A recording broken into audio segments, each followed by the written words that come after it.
What's the time? 1:40. 1:40. Boy, really got wound up here today. One question from Gonzo. I can't tell myself if I'm a mati or this or that. Someone else has to see me and tell me. Isn't it? No. You're the only one who can know what emotion you're feeling. You know, if I say, what color am I thinking of right now? Well, you can guess, but you can't really know because, no, it was yellow. Because my consciousness and your consciousness are individual and separate. That is one of the qualities of consciousness. Consciousness is always individual, always personal, and always separate. And so my consciousness is different from your consciousness. I can't know what you're feeling. Only you can know what you're feeling. That's why we're talking about this. Because, you see, this is a function of ontology. We talk a lot about ontology. Ontology means the background knowledge that you use to observe your experience. If you don't have a word for something, it's very hard to observe it. If you don't have a category of meaning for a particular phenomenon, it's very difficult to retain the knowledge or the experience of that phenomenon, even when it happens to you. You see? So if you don't have a word for mati or any of these other bhavas, even if you experience them, you're likely not going to recall them because you have no label for it. You have no terminology for it. It's outside of your ontology. Ontology and consciousness are very interrelated. If your ontology contains categories for things like bhavas, transcendental emotions, then when you experience them, you can remember them. You can see them. We often use the example of the black cat. If you have a black cat in a black room, on the black rug, in the middle of the night, and the lights are off, you can't see that black cat. You're not going to perceive the cat. The cat is there, the cat is real, but you're not going to see it. But you take the same black cat and you put him in a white room on a white rug at noon with all the windows open, then you're definitely going to see that black cat. You see? So that's content and context, which are both necessary not only for meaning, but even for consciousness, even for perception. You see? We have to have a relationship between foreground and background, between perception and meaning, in order to have consciousness. Otherwise, we can perceive something and remain completely unconscious of it. It's quite possible, and it happens all the time, because we don't have terminology, we don't have an ontological structure to explain consciousness. Consciousness in Western knowledge is like a black hole. It's invisible. Why? Because we have no terminology for it. We have no theory of consciousness in Western thought. Oh yeah, we have a bunch of speculation about it.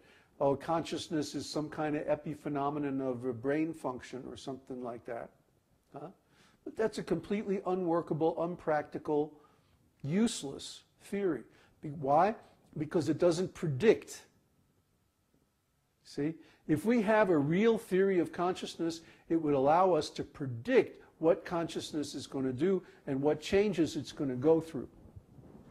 But we don't even have words for the changes in consciousness in Western language. So how can we have a theory if we don't have terms to describe our theory? So we don't have a theory of consciousness. Only the Vedas.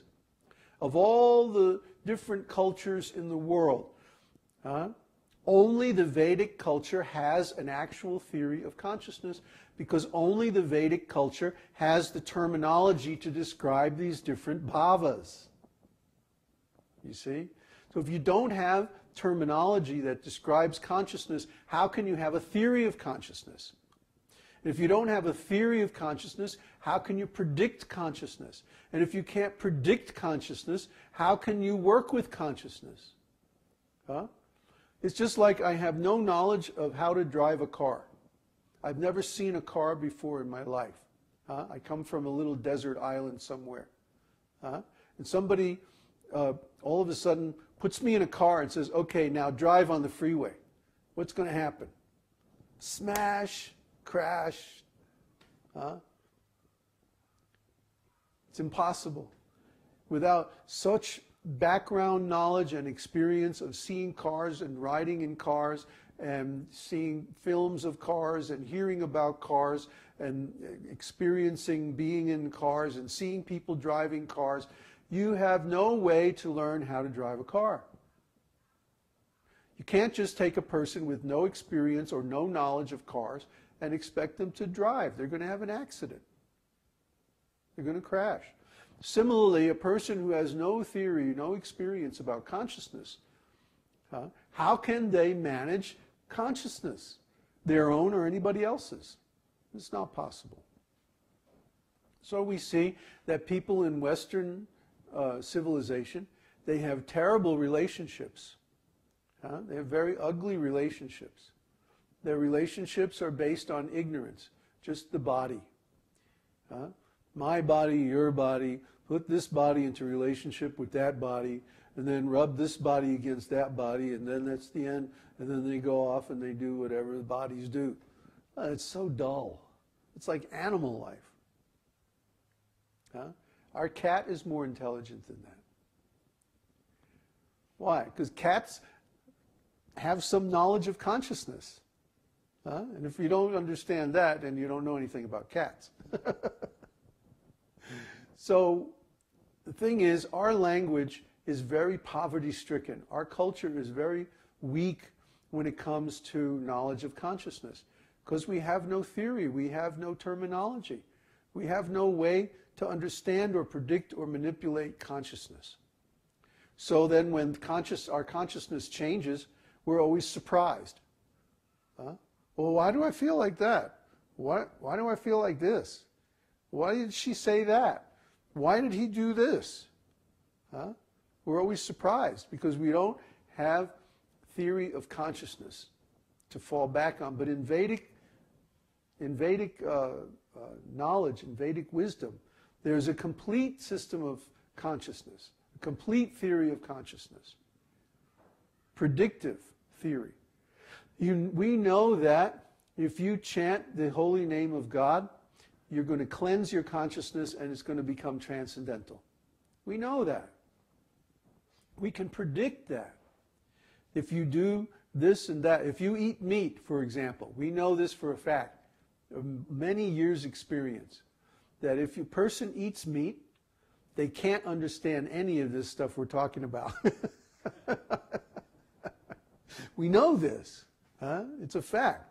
We've experienced it so many times. Why? Because the karma of eating meat is going to give them so much impressions in the mode of ignorance and passion that they will be covered up, their intelligence will be blocked, and they won't be able to understand anything about consciousness. They're going to be on the bodily platform of life. So the very first thing someone has to do, if they want to understand all this, is become a vegetarian. We can tell you right now, if you don't become vegetarian, you're never going to understand what we're talking about here. It's just a matter of experience. We've seen it 1,000 times, 1,000,000 times. So we know, we can predict what the effects of different activities are going to be on consciousness. Or we can predict what the effect of a particular philosophy will be on a person's consciousness. And the kind of activities, the kind of attitudes, the kind of emotions, the kind of interactions with other people that they're going to have, just based on that. Because we understand something about consciousness. Okay? Other people can't do that. Other schools can't do that. And they're always surprised when things happen, you know. So are there any other questions? Yes. Okay. Tulsidas, it seems some of these bhavas must be experienced at a self-realized level because they would be misunderstood and even dangerous otherwise. For example, ogriya. Is this correct? Well, people experience these things all the time, but when they experience them in a material consciousness, then they're going to get themselves in trouble, because any activity on the material level gets you in trouble. You have to experience the karma. Okay? So, yeah, people become angry, people become unkind.